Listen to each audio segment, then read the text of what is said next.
तो नमस्कार, मेरा नाम सागर भाटी और आज मैं एक बहुत ही इंटरेस्टिंग काम के लिए मैं बॉबी भैया के घर पे आया हुआ हूँ। एक्चुअल में मेरे हमेशा से कुछ सवाल रहते थे, तो मैं हमेशा से चाहता था कि मैं कुछ ऐसा करूँ, उनके साथ में डिस्कशन करूँ। तो मैं आपको बताना चाहता हूँ कि बॉबी भैया एक साइकोलॉजिस्ट हैं जिन्होंने बीटेक किया हुआ है अपने एजुकेशन में, और उसके बाद उन्होंने साइकोलॉजी में मास्टर्स की है और अभी रिसेंटली वो काउंसिल इंडिया में अपनी सर्विसेज प्रोवाइड कर रहे हैं। वो as a CEO, as a director काम कर रहे हैं। तो मैं चाहता हूँ कि बॉबी भैया एक बारी सभी व्यूवर्स का वेलकम करें। नमस्ते जी, थैंक यू सागर। लेकिन सवाल मुझे पहले बता दो जो तुम पूछने वाले। एक्चुअल में मेरा मतलब कॉन्सेप्ट यही था कि मैं सवालों को सीक्रेट रखना चाहता था, क्योंकि तभी मज़ा आता है सुनने में भी और आंसर देने वाले को भी। वो स्क्रिप्टेड चीज़ें सुनने में मतलब मज़ा नहीं आता। तो इसीलिए मैंने सारे क्वेश्चन सीक्रेट रखे हैं अभी ठीक है, भैया से। तो सब कुछ जो भी होगा रैंडम होगा। Very interesting. तो डायरेक्टली अब हम अपने क्वेश्चन की तरफ बढ़ते हैं। मैं अपने सारे क्वेश्चंस लिख के लाया हूँ ताकि कंफ्यूजन ना हो। तो ठीक है। सबसे पहले भैया मैं चाहता हूँ कि आप अपने जीवन के बारे में एक ऐसी चीज़ बताएं जो आपको बहुत खूबसूरत लगती है। मतलब हम जैसे अपने आसपास सुनते हैं, लोग बताते भी हैं कि भाई जीवन जीना देखो इतना आसान नहीं होता, जीवन बहुत कठिन है। लेकिन मैं इसके विपरीत चाहता हूँ कि आप जीवन की कुछ अच्छाइयाँ हमें बताएं। ठीक है, सबसे पहले ये पॉइंट बिल्कुल सही पकड़ा है कि बहुत सारे लोग अपनी लाइफ को लेके, अपने जीवन को लेके कंप्लेन करते रहते हैं कि भाई जीवन में ये है, मेरे पास ये अच्छा नहीं हुआ, मैं ये चाहता था, ये नहीं हुआ, वो नहीं हुआ। इसके विपरीत देखा जाए तो जीवन बहुत खूबसूरत है। कंप्लेन करने की बजाय जीवन में जो हमारे आसपास चीजें हैं हमारे, उनको अगर हम ध्यान से देखें, हर चीज मजेदार है। अच्छा। तो अगर मुझे एक चीज तुम्हें बतानी है कि क्या बहुत अच्छी है, मेरा एटीट्यूड चैलेंजेस को देखने का, बदलाव को देखने का। मैंने अपने जीवन में बहुत जल्दी जल्दी बदलाव किए हैं। उन बदलावों के होने से मैंने बहुत कुछ सीखा है। तो वो जो पॉजिटिव अप्रोच है, अभी मैं बदलावों के साथ बहुत कंफर्टेबल हूँ। मैं किसी भी चीज, नए बदलाव के लिए अपने आप को बहुत जल्दी ढाल लेता हूँ, और मुझे पता है कि बदलाव से ही एक नई अपॉर्चुनिटी, नई पॉसिबिलिटी, नई संभावना खुलती है। तो ये जीवन की बहुत ही खूबसूरत चीज है कि नई संभावना हम खोल पाते हैं बदलाव को एक्सेप्ट कर। अच्छा, तो भैया यहाँ पे अब मेरा एक पर्सनल क्वेश्चन है छोटा सा कि आपको कैसे ये चीज़ महसूस हुई कि मुझे कुछ बदलने की ज़रूरत है। मतलब किस उम्र में आपके अंदर ये समझदारी आई कि हमें बदलाव करना चाहिए कुछ जीवन में। क्योंकि कभी कभी हमारे साथ होता है कि हमें पता ही नहीं चलता है कि कुछ बदलने की ज़रूरत है। बिल्कुल ऐसा है। मतलब स्टार्टिंग से और जब तक आप मैच्योर होते हो तब तक हम रैंडमली अपनी जिंदगी जी रहे होते हैं। अच्छा। कुछ भी सामने आया, कोई प्लानिंग नहीं होती। हाँ। मेरे जीवन में क्लैरिटी कब आई, मेरी लाइफ में क्लैरिटी कब आई, जब मैंने अपनी कॉलेज के लास्ट ईयर में मेरा एनकाउंटर हुआ मेडिटेशन के साथ में, स्पिरिचुअलिटी के साथ में। अच्छा। वहां से चीजें बहुत क्लियर हुई जब मैंने मेडिटेशन को सीखा। हालांकि मैंने एक चैलेंज लेके ही सीखा था, किसी ने मुझे चैलेंज दिया था कि तुम इतने दिन मेडिटेशन करके दिखाओ।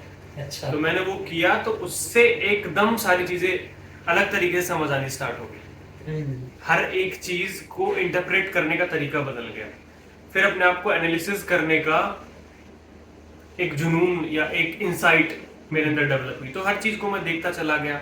वहां से जो बदलावों की, वहां से जो चीजें जो मेरी लाइफ में हुई है, मेन टर्निंग पॉइंट रही है मेडिटेशन। तो आप ये कह रहे हैं कि जो मेडिटेशन थी उसका बहुत बड़ा रोल था आपके जीवन में बदलाव को एक्सेप्ट करने का। बिल्कुल। तो मतलब हम सबको, जैसे आपने करीब आपकी बहुत ही यंग एज में आपने मेडिटेशन स्टार्ट कर दिया। हाँ, लगभग 22-23 साल में। तो मतलब मेडिटेशन एक अच्छी चीज़ है। बहुत अच्छी चीज है अच्छा। मेडिटेशन। मतलब आप अपने आप पे रिफ्लेक्ट करते हो जी। है ना। जब आप अपने अंदर देखते हो कि तुम जो भी सोच रहे हो सोच कैसे रहे हो, जो भी तुम कर रहे हो कर कैसे रहे हो, तो तुम्हें नए नए पहलू पता चलते हैं। तुम ज्यादा शांत होते हो, तुम्हारा फोकस ज्यादा क्लियर होता है। अच्छा। तो बहुत एक बढ़िया। अलग तरीके की मेच्योरिटी आपके अंदर आ जाती है। Very very good. तो अभी हम बढ़ते हैं सीधा अपने सेकंड क्वेश्चन की तरफ, अपना मेन क्वेश्चन जो है। तो भैया मैं ये जानना चाहता हूँ कि जो आपका शुरुआती दौर था, जब आपने अपने काउंसिल इंडिया की स्टार्टिंग की थी, तो उस टाइम पे जो संघर्ष आए थे, मैं चाहता हूँ कि आप उनको पूरा खुल के एक्सप्लेन करो एक बारी। क्योंकि होता क्या है कि हम लोग सभी सफल लोगों की ना सक्सेस स्टोरी तो सुन लेते हैं, लेकिन उसके पीछे की जो संघर्ष है उस पर ध्यान कोई नहीं देता। तो मैं चाहता हूँ आप थोड़ा सा उसको एक्सप्लेन करें। संघर्ष तो देखो होते ही है। संघर्ष मतलब चैलेंजेस, मतलब प्रॉब्लम, आगे बढ़ने में प्रॉब्लम। जैसे हमारे जब हम मैथमेटिक्स की प्रॉब्लम सॉल्व करते हैं, हमारे जो टीचर जब स्कूल में मैथ पढ़ाते थे तो पहले 2 संख्याओं को जोड़ना सिखाते थे, फिर 3 संख्याओं को जोड़ना सिखाते थे, है ना। फिर वो सवाल और डिफिकल्ट होते जाते थे। तो ऐसे डिफिकल्टी लेवल तो बढ़ना होता है। अगर तुम्हें कुछ अचीव करना है, कुछ अच्छा फोड़ना है जिंदगी में, तो डिफिकल्टीज तो आती हैं। जिसने जितने ज्यादा चैलेंजेस, जितनी ज्यादा प्रॉब्लम सॉल्व करी हैं, वो उतना ही ज्यादा आगे है लाइफ में। स्ट्रगल हुए हैं। स्टार्टिंग के फेज में ऐसा था कि मैंने मोटिवेट होके सोचा कि ठीक है अब लोगों को ट्रेनिंग देते हैं, लोगों की मेंटल हेल्थ को बहुत अच्छा कर देंगे। तो मैंने एक ट्रेनिंग डिजाइन करी, माइंड पावर ट्रेनिंग नाम था उसका। ओके। मैं उसको देने चला गया, इंस्टीट्यूट में जाता था, स्कूल्स में जाता था, प्रेजेंटेशन दे रहा था कि ये मेरी ट्रेनिंग लो। और ट्रेनिंग की कुछ कॉस्ट भी रखनी थी मुझे, क्योंकि पैसा भी चाहिए था। तो लेकिन उसमें मैं बहुत सक्सेसफुली फेल हो गया। ओह, हाँ, क्योंकि मुझे आइडिया नहीं था कि भाई, मतलब आपने बहुत चार्ज अप होके एकदम से डिसीजन हाँ, ले लिया। डिसीजन ले लिया था मैंने। मुझे सेल्स करनी नहीं आती थी, मुझे मार्केटिंग नहीं आती थी, मुझे उसका ऑपरेशंस नहीं आते थे। बस ये था कि ट्रेनिंग है, लोगों की जिंदगी अच्छी होगी, चलो करते हैं। तो वहां मैं फेल हो गया। तो वहां मैंने फिर स्टेप बैक किया और देखा कि पहले इसके लिए पैसा जुटाते हैं। एक तो नौबत ऐसी, एक दिन तो ऐसी आ गई थी, एक दिन ही कुछ काफी दिन ऐसी रही थी कि मेरे पास पैसे नहीं होते थे। मैं सोचता था कि अगले दिन, अगले हफ्ते खाने के लिए कहाँ से पैसे आएंगे। क्योंकि एक एटीट्यूड होता है कि जब बड़े हो जाते हैं ना आप, तो पेरेंट्स से पैसे नहीं मांगते, घर वालों से पैसा मांगना सही नहीं समझते तो एक वो एटीट्यूड भी रहता है। अच्छा। तो दोस्तों से पैसे उधार लिए। तो काफी स्ट्रगल करने के बाद वो चीजें समझ आई जो करनी थी। चैलेंजेस तो पता चल रहे थे कि मैं क्या नहीं कर पा रहा हूँ, जो मैं नहीं कर पा रहा हूँ, फिर उसको सीखना स्टार्ट किया। यूट्यूब पे वीडियोस देख के, किताबें पढ़ के सीखा, इम्प्लीमेंट किया। कुछ कभी फेल हो जाते थे तो और सीख लेते थे, पास होते गए तो फिर और बड़े बड़े चैलेंजेस सॉल्व करते गए, तो आज फिर यहाँ है। बहुत बहुत अच्छा आपका सफर, और हम बिल्कुल इंस्पायर होते हैं आपकी स्टोरी से सभी लोग। तो भैया मैं ये जानना चाहता हूँ कि जब हम थोड़े छोटे होते हैं ना, तो हम सबके ही बहुत सारे सपने होते हैं, बहुत सारे ड्रीम्स होते हैं, लेकिन एक्साइटमेंट भी उतना ही होता है कि हाँ, हमें विश्वास होता है कि हम अपने सारे सपनों को पूरा कर पाएंगे। और लेकिन जैसे जैसे हम थोड़े बड़े होते जाते हैं ना, तो कहीं ना कहीं वो विश्वास हमारा खत्म होते चले जाता है, और हमारा वो विश्वास मतलब खत्म ही हो जाता है कि ऐसा लगने लगता है कि यार अब हम कुछ नहीं कर सकते। तो अब मेरा क्वेश्चन ये है आपसे कि हम बड़े होने के बाद भी उस विश्वास को कैसे बनाए रखें कि जैसी हम जिंदगी जीना चाहते हैं, हाँ, हम ऐसी जी पाएंगे। सबसे पहले तो ये समझते हैं कि वो विश्वास खत्म कैसे हो जाता है। ठीक है, होता क्या है कि जब हम छोटे होते हैं, ओ मुझे पायलट बनना है, मुझे डॉक्टर बनना है, हाँ, मतलब वो एंथुसियाज्म रहता है कि हाँ मुझे बनना है, मैं कुछ करूंगा आगे। लेकिन धीरे धीरे जैसे तुमने कहा बड़े होते जाते हैं, तो होता क्या है कि बहुत सारी और चैलेंजेस आ रहे होते हैं हमारी जिंदगी में। बहुत बार हम फेल हो रहे होते हैं, बहुत बार हमें सक्सेस मिल रही होती है, बहुत बार हमें हमारे आसपास के लोग अप्रिशिएट करते हैं, बहुत बार क्रिटिसाइज करते हैं। ठीक है, और ये होता है कि क्रिटिसाइज मतलब अच्छी चीजें हैं ना, उस पर ध्यान नहीं देंगे वो, लेकिन अगर एक भी चीज मेजरली, हाँ, मेजरली लोग क्या करते हैं, जानकारी न होने की वजह से आसपास के लोग, पेरेंट्स भी हमें क्रिटिसाइज करते हैं। मतलब गलत चीजों पे ज्यादा फोकस करते हैं हमारी बजाय कि अच्छी चीजों के। हमने अच्छे मार्क्स लाए, अच्छा कुछ काम किया, उसको हाईलाइट नहीं किया, जो गलत कर दिया उसको तो जरूर हाईलाइट कर दें। तो धीरे धीरे ना हमारी एक इमेज अपने अपने अंदर बननी स्टार्ट हो जाती है कि शायद मैं इतना अच्छा नहीं हूँ, शायद जो मैं सोचता था कि डॉक्टर बनूंगा मैं, वो मैं नहीं बन सकता हूँ। क्योंकि डॉक्टर बनने के तो अलग गुण होते हैं, उनकी जो तारीफ होती है और उनके जो लोग बोलते हैं कि तू ये बन सकता है। तो धीरे धीरे अपने अंदर ही नेगेटिव इमेज बननी स्टार्ट हो जाती है। लेकिन ठीक करने का तरीका ये है कि जब आप बड़े हो जाते हो, ठीक है, तो आप क्या करो, अपने बिलीव्स को आप नोट डाउन कर सकते हो कि आप मानते क्या हो। वैसे तो इंसान के अंदर, इंसानी दिमाग में बहुत सारी कैपेबिलिटीज है, हम कुछ भी कर सकते हैं, जो हम सोच सकते हैं वो हम कर सकते हैं। ठीक है, तो ऐसी ऐसी चीजों को जब बड़े हो जाते हो तो पढ़ना स्टार्ट करो, क्रांतिकारियों को पढ़ना स्टार्ट करो। जैसे भगत सिंह है, अब भगत सिंह को लोग लड़ाकू वाले नजरिए में जानते हैं, नहीं, भगत सिंह की सबसे बड़ी एक खूबी ये थी कि उन्होंने 400 से ज्यादा किताबें पढ़ी थी। अच्छा। उन्होंने इतने सारे लोगों के थॉट प्रोसेस को जाना था, समझा था, है ना, तब वो क्रांतिकारी की भावना बनी थी और ज्यादा प्रबल हुई थी। तो ऐसे अलग अलग विचारों वाले लोगों को, या स्पेशली जहां हमें जाना है, हमें डॉक्टर बनना है, हमें इंजीनियर बनना है, हमें साइकोलॉजिस्ट बनना है, जो भी हमें बनना है, जो लोग बन चुके हैं उनको पढ़ना स्टार्ट करो, उनके इंटरव्यूज देखना स्टार्ट करो, है ना, वो इंस्पायर करते हैं। और ऑब्वियसली अपने आप को स्पिरिचुअलिटी में लेके आ सकते हो, अपने आप को और पॉजिटिव करने के लिए। अच्छा। तो ये हम कर सकते हैं उस थॉट प्रोसेस को फिर से लाने के लिए। ठीक है।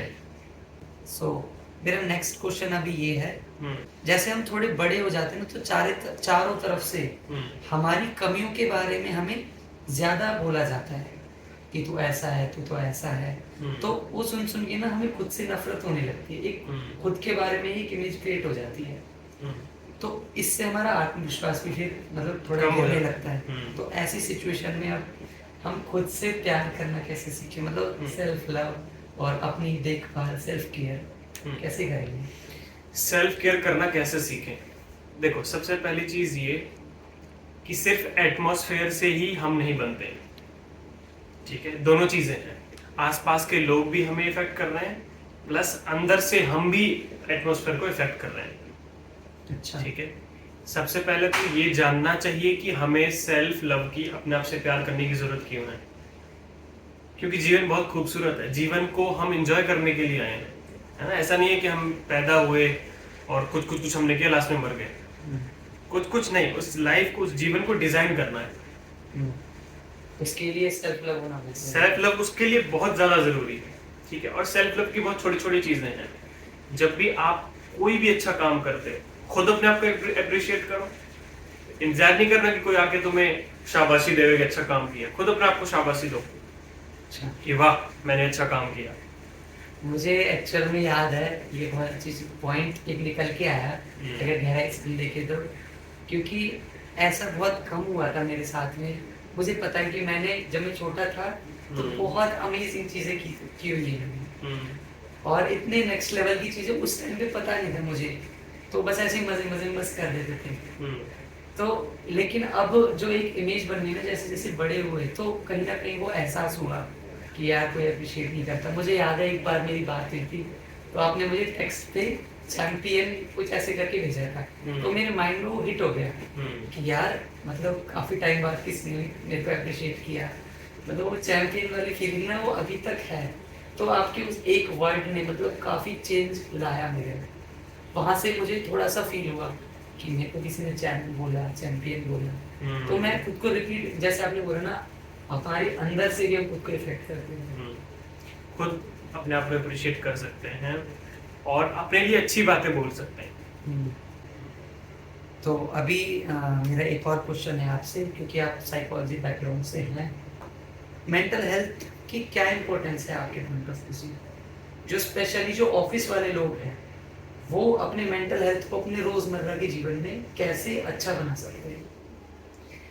मेंटल हेल्थ का मतलब है कि आप लाइफ में, जीवन में आने वाले सारे चैलेंजेस को बहुत शांति से, अच्छे से हैंडल कर पाए, आप अपने डे टू डे रूटीन को ठीक से हैंडल कर पाए। लेकिन वो ये बोलते हैं कि मतलब हम ऑफिस जाते हैं, सुबह गए, शाम को आए, फिर खाना खा के और अपना रेस्ट, ये तो टाइम नहीं मिल पाता। हाँ, टाइम नहीं मिल पाता, और लोग क्या होते हैं, एंग्शियस हो जाते हैं। देखो, मेंटल हेल्थ क्या है कि तुम अपने इमोशंस को बैलेंस कर पा रहे हो, खुश हो पा रहे हो, रोने की जगह पर रो पा रहे हो अच्छे से, है ना, प्यार करने की जगह पर प्यार कर पा रहे हो।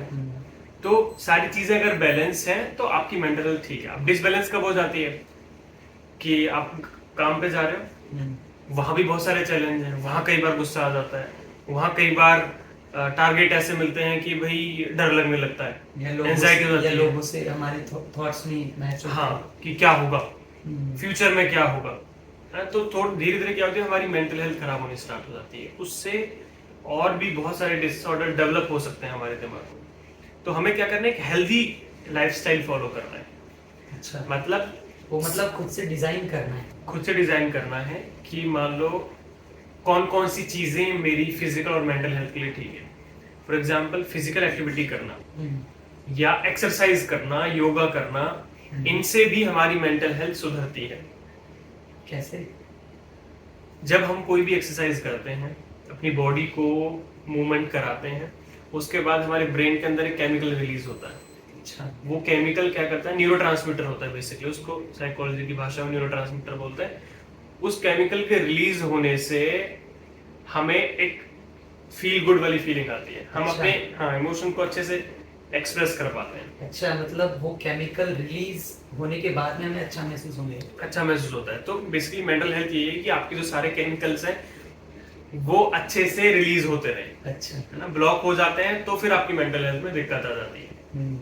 तो क्या करना है आपको, एक तो एक्सरसाइज कर सकते हो मेंटल हेल्थ को अच्छा रखने के लिए, अच्छा योगा कर option है। सकते हो। रीडिंग, हमारे दिमाग को नई नई चीजें चाहिए।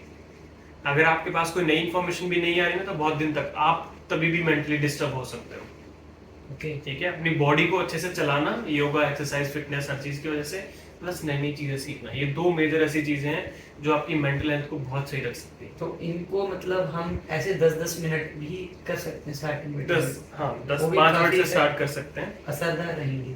हाँ, धीरे उनके धीरे पास बढ़ा अगर सकते समय की थोड़ी कमी है। हैं। और चीज आपने कहा था कि टाइम नहीं मिल पाता लोगों को। टाइम सबके पास बराबर है, हर इंसान के पास 24 घंटे हैं। ठीक है, तो वास्तव में टाइम मिलना जो बहाना है, वास्तव में टाइम की कमी नहीं है, टाइम तो उतना ही है। कमी किस चीज की, सेल्फ मैनेजमेंट की। अच्छा। अपने आप को, अपने टास्क को अच्छे से उस टाइम में फिट करने की जरूरत है। या फिर हम सेल्फ मैनेजमेंट की कमी, जो मतलब हमारे अनप्रोडक्टिव काम है वहाँ थोड़ा फोकस करके हम उनको कम कर सकते हैं, और जो हमारे मेंटल हेल्थ के लिए जो चीजें जरूरी हैं, सेल्फ मैनेजमेंट की जरूरत है, टाइम मैनेजमेंट की जरूरत नहीं है। टाइम तो नहीं है सबके पास। ओके, तो हमारा लास्ट क्वेश्चन ये है आपसे कि हमारे गांव के जो युवा हैं उनके बारे में आप क्या सोचते हैं? आपको क्या लगता है दिल से अपने गांव के युवाओं को देख के? और मेरी आपसे रिक्वेस्ट है कि गांव के युवाओं के लिए आप अगर अपना कुछ संदेश देना चाहें तो प्लीज। हर युवा इंसान के अंदर बहुत एनर्जी होती है, असीम शक्तियां होती हैं, जिनको एक्सप्लोर करके वो कुछ भी कर सकता है। गांव के, स्पेशली गांव के युवाओं के बारे में बताऊं तो हर किसी युवा के अंदर पोटेंशियल है। कुछ युवा ऐसे हैं जो उस पोटेंशियल को रियलाइज नहीं कर पा रहे हैं, मतलब वो उस पोटेंशियल को वेस्ट कर रहे हैं। बहुत सारे युवा ऐसे हैं जो बहुत अच्छा कर रहे हैं, जो उस पोटेंशियल का इस्तेमाल कर पा रहे हैं, ऐसा बेसिकली अपने आप को पहचान पा रहे हैं। मुझे लगता है कि ना वो अपना बेहतर इस्तेमाल करना चाहते हैं, वो नहीं चाहते कि वो अपनी एनर्जी को वेस्ट करें, लेकिन लैक ऑफ इंफॉर्मेशन की वजह से या समझदारी ना होने की वजह से या कैसे भी। हाँ, लैक ऑफ इंफॉर्मेशन हो सकती है, प्लस बहुत सारी धारणाएं उन्होंने खुद अपने लिए खुद ऐसे बना ली है ना।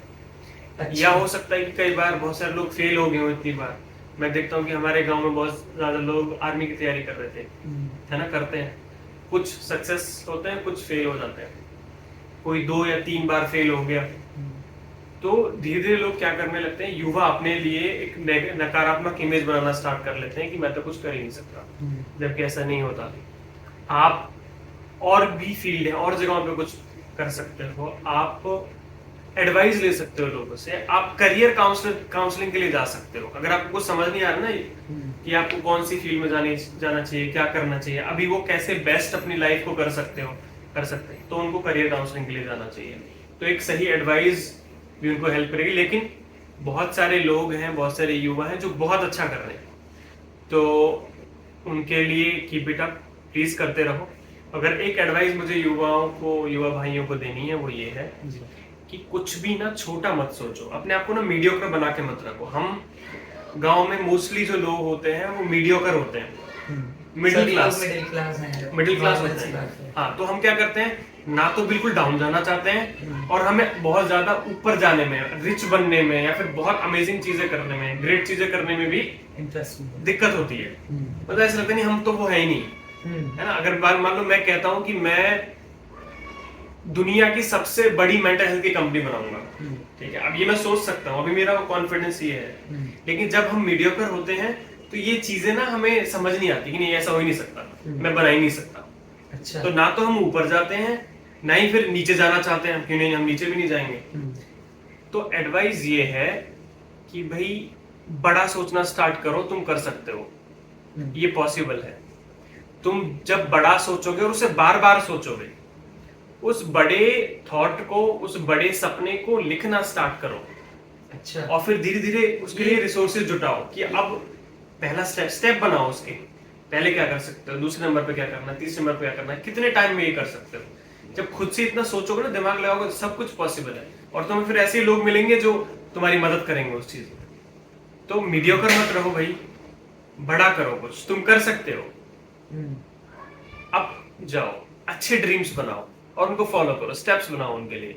ये पॉसिबल है, मैंने किया है, मैं और भी कर रहा हूँ। मेरे, हालांकि मैं ही नहीं कहता कि मैंने सब कुछ अचीव कर लिया, नहीं, मेरे हिसाब से तो मैंने सिर्फ अभी 20% अचीव किया है। मेरे अंदर बहुत पोटेंशियल है, ठीक है। मैं पूरी दुनिया में बहुत ज्यादा लोगों की मदद करूंगा, बहुत ज्यादा लोगों की मेंटल हेल्थ को मुझे ठीक करना है।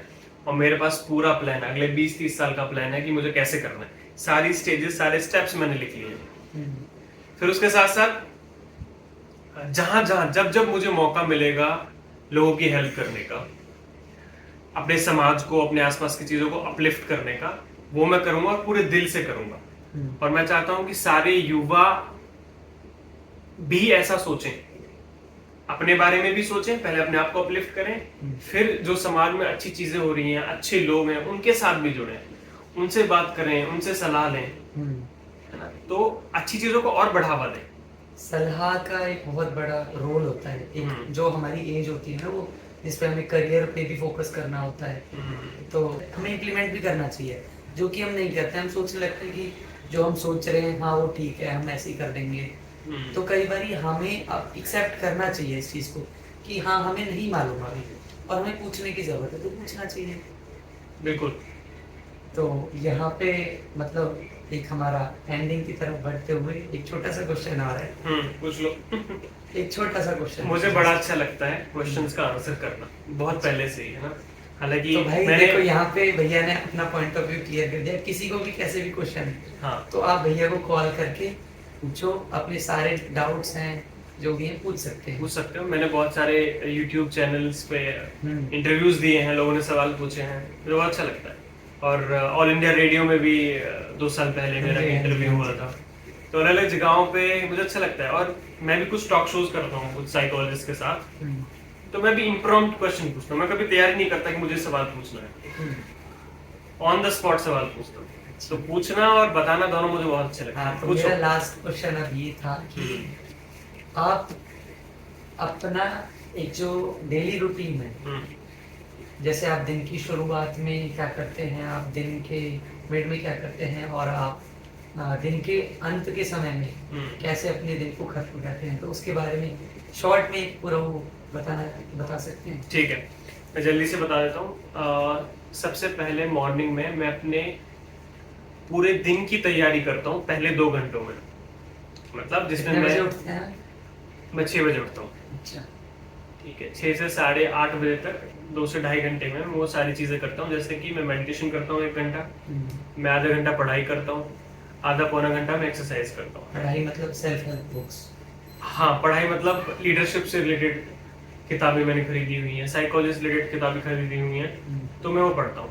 फिर मैं 15 मिनट में वो अपने सारे टास्क लिखता हूँ कि आज मुझे पूरे दिन में क्या क्या करना है, किससे बात करनी है, किससे मिलना है, किसको इम्प्रूव कराना है, किससे मीटिंग करनी है ना। वो सारे टास्क लिख लेता हूँ कि कौन कौन से कब कब करनी है, मुझे किस टाइम पर क्या काम करना है, वो सारी चीजें लिख लेता हूँ। साथ ही साथ एक चीज मैं लिखता हूँ, ग्रेटिट्यूड। मैं उन सारे लोगों को धन्यवाद, मैंने एक स्पेशल डायरी बनाई हुई है जिसमें उन सारे लोगों को धन्यवाद देता हूँ जिन्होंने मेरी लाइफ में कंट्रीब्यूशन किया है। ये मैं डेली करता हूँ। मॉर्निंग में 2 से ढाई घंटे इस चीज़ में जाता है। उसके बाद ऑफिस में वो सारे टास्क एग्जीक्यूट करता हूँ जो मैंने लिखे होते हैं, कॉन्फिडेंस के साथ में। और फिर इवनिंग में मैं एनालाइज करता हूँ कि क्या अच्छा हुआ सोने से पहले, क्या अच्छा हुआ, जो मैंने इम्प्लीमेंट की थी चीज़ें, उनमें कौन सी अच्छी चीज़ हुई, कौन सी चीज़ से मुझे सीखने को मिला एक्स्ट्रा, तो वो नोट डाउन कर लेता हूँ और फिर सो जाता हूँ, ये करता हूँ। अच्छा, तो इसमें आपने जो बताया था हमें कि आप पूरा वो लिखते हैं, आप 1 घंटा अपने मेडिटेशन पे देते हैं, तो आपको ऐसा नहीं लगता कि मैं दिन के 2 घंटे या 3 घंटे वेस्ट कर रहा हूँ बिल्कुल या नहीं। कुछ और काम नहीं कर सकता? मेरा एक्सपीरियंस तो ये कहता है कि अगर मैं वो 2 घंटे अपने आप को तैयार करने में ना दूं, तो मुझे लगता है कि मेरा दिन वेस्ट हो गया। अच्छा। तो वो अपना जैसे मोबाइल को चार्जिंग पे लगाते हैं, कितने मिनट लगाते हैं? 15 मिनट, 1 घंटा लगा दिया। आजकल तो फास्ट चार्जिंग है, तो 15 मिनट में चार्ज हो जाता है और पूरे दिन चलता है। तो ऐसे ही वो 2 घंटा ना मुझे चार्ज करता है, वो चार्जिंग है मेरे लिए पूरे दिन भर में? पूरे दिन भर, पूरे दिन के लिए। तो चार्ज किया और फिर चलो। अरे वाह, इतनी बढ़िया प्लानिंग दिन की करते हैं भैया। So thank you so much Bobby भैया। एंड थैंक यू सागर। मैं पर्सनली मतलब आपसे बहुत इंस्पायर हुआ था फर्स्ट टाइम जब हम मिले थे, तो मैं यूट्यूब के थ्रू मिला था भैया को, मैंने वीडियोस देखी थी। तो आप भी भैया का जो एक चैनल है काउंसिल इंडिया टीवी करके है, तो उस पे जाके आप वीडियोस देख सकते हैं। आप अगर आपको नॉलेज चाहिए किसी भी चीज़ से रिलेटेड, तो आप भैया को फॉलो कर सकते हैं। और एक ग्रैटिट्यूड हमेशा मेरा रहता है, तो थैंक यू सो मच। हमेशा लोगों को सर्विस प्रोवाइड करते रहिए अच्छे और अच्छे सवाल पूछने के ग्रो लिए करते रहिए अपनी लाइफ में। Thank you. Thank you so much.